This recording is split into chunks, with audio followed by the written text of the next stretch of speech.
एक औरत को आखिर क्या चाहिए? एक बार एक राजा युद्ध में हार गए। उसको हथकड़ियों में जकड़कर जीते हुए पड़ोसी राजा के सम्मुख पेश किया गया। पड़ोसी देश का राजा अपनी जीत से बहुत खुश था। उसने उस राजा के सामने एक प्रस्ताव रखा कि यदि तुम मेरे एक सवाल का जवाब दोगे तो मैं तुम्हारा राज्य तुम्हें लौटा दूंगा और तुम्हें आज़ाद कर दूंगा, अन्यथा उम्र भर की कैद के लिए आपको तैयार रहना होगा। तब उस राजा ने कहा, बताइए आपका क्या सवाल है? उसने सवाल किया कि एक औरत को आखिर क्या चाहिए? इस सवाल का जवाब देने के लिए आपके पास 1 महीने का समय है। उस राजा ने उसके सवाल को स्वीकार कर लिया। वह राजा जगह जगह जाकर विदुषियों, विद्वानों, तमाम घरेलू स्त्रियों से लेकर नर्तयांगिनियों, वेश्याओं, दासियों, रानियों और साध्वियों से मिले और जानना चाहा एक औरत को सचमुच आखिर क्या चाहिए होता है। किसी ने कहा सोना चांदी, तो किसी ने कहा हीरे जवाहरात, किसी ने कहा प्यार प्रेम, तो किसी ने राजपाट और सन्यास की बातें की। मगर उस राजा को संतोष नहीं हुआ। महीना बीतने को आया और उस राजा को कोई संतोषजनक जवाब नहीं मिला। किसी ने सुझाया कि दूर देश में एक जादूगरनी रहती है, उसके पास हर चीज का जवाब होता है, शायद उसके पास इस प्रश्न का भी जवाब मिल जाए। तब वह राजा अपने मित्रों के साथ जादूगरनी के पास गए और उसे अपना सवाल बताया। जादूगरनी ने उस राजा और उसके मित्रों की ओर देखते हुए कहा, आपको सही उत्तर बताऊंगी, परंतु इसके बदले में आपके किसी एक मित्र को मुझसे शादी करनी पड़ेगी। जादूगरनी बुढ़िया तो थी ही, इसके साथ साथ बदसूरत भी बहुत थी। उसके बदबूदार पोपले मुंह से एक सड़ा हुआ दांत झलका जब उसने अपनी कुटिल मुस्कुराहट राजा की ओर फेंकी।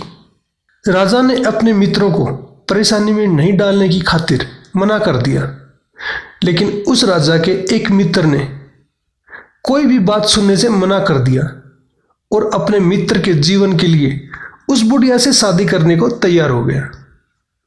स्त्रियां स्वयं निर्णय लेने में आत्मनिर्भर बनना चाहती हैं। यह उत्तर राजा हर्षवर्धन को कुछ जमा और इस उत्तर को उस जीते हुए राजा ने भी स्वीकार कर लिया। उसने उस राजा को उसका राज्य लौटा दिया।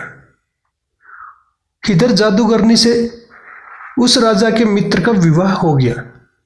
जादूगरनी ने मधुरात्रि को अपने पति से कहा, तुम्हारा हृदय बहुत पवित्र है और अपने मित्र के लिए तुमने कुर्बानी दी है।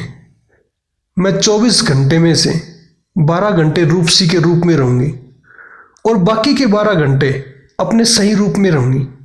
बताओ आपको क्या पसंद है? तब उसके पति ने कहा कि प्रिय, यह निर्णय तो तुम्हें ही करना है। मैंने तुम्हें अपनी पत्नी के रूप में स्वीकार किया है और तुम्हारा हर रूप मुझे पसंद है। जादूगरनी यह सुनते ही रूपसी बन गई। उसने कहा, क्योंकि तुमने निर्णय मुझ पर छोड़ दिया, इसलिए मैं अब हमेशा इसी रूप में रहूंगी। दरअसल मेरा असली रूप यही है। बदसूरत बुढ़िया औरत का रूप तो मैंने अपने आसपास के दूषित लोगों को दूर करने के लिए धरा हुआ था, अर्थात सामाजिक व्यवस्था ने औरत को परतंत्र बना दिया है। लेकिन इस दुनिया की कोई भी औरत मानसिक रूप से परतंत्र नहीं है।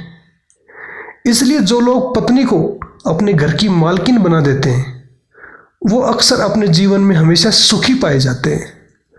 आप अपनी पत्नी को भले ही मालकिन ना बनाएं, लेकिन उसकी जिंदगी के एक हिस्से को मुक्त कर दें।